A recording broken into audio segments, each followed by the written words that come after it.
हाय सांग मैंने आसतु आज आम मार्केट पर यमी राबिड़ी लस्सी बनाए। खरा दिन रे समस्त को ठंडा ठंडा राबिड़ी लस्सी पीवा को भल लगे। आसतु देखा घरे आम केमी लस्सी बनाइबा। आपण मानक मो वीडियोटी भल लगे गोटे लाइक सब्सक्राइब करने को भूलिबेनी।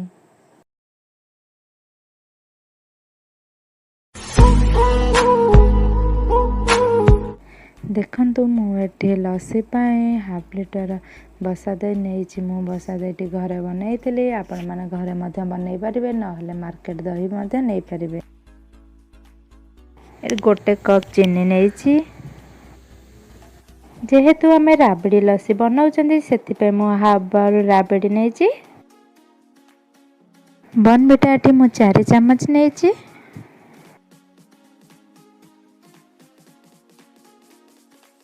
गोटे बाउल नड़िया कोरा नहीं। आइस क्यूब नहीं 5 ରୁ 6टी।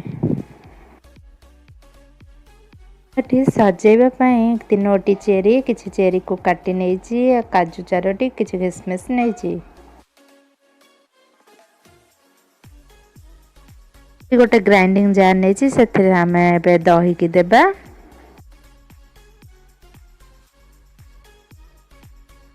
आम ए राबिड़ी ऐड करिया। मुझे देखंतु 3 चम्मच राबिड़ी नहीं।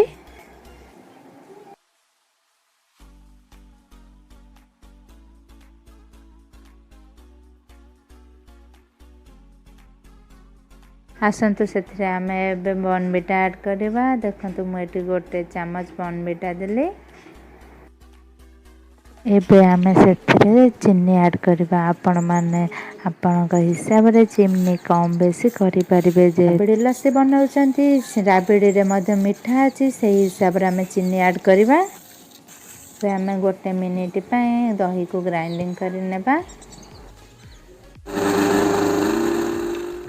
देखंतु गोटे मिनिट ग्राइंडिंग करनेले। एबे आमे सेतरे 3 ରୁ 4टी आइस क्यूब पकेइबा।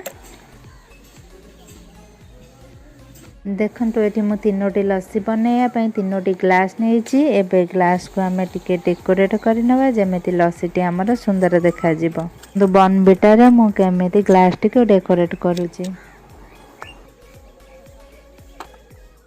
एबे आमे ग्राइंडिंग करथिबा दही को ग्लास रे डालिबा।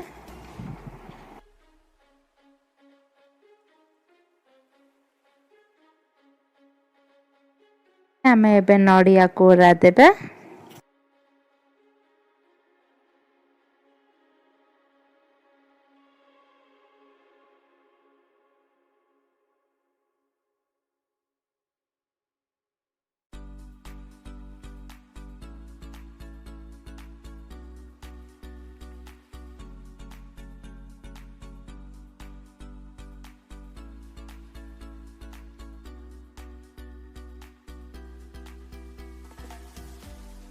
तो एबे नड़िया कोरा ऊपर आम राबिड़ी देबा।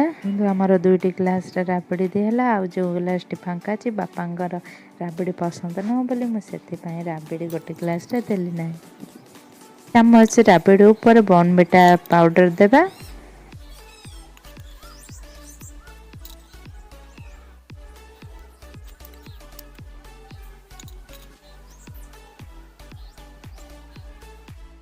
बॉर्नविटा ऊपर आमे आउ किछि नड़िया कोरा पकाइबा।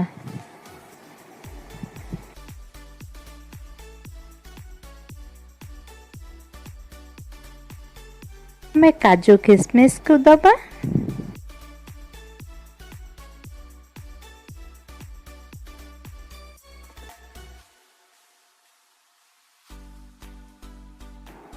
एबे आमे चेरी को सजाइबा।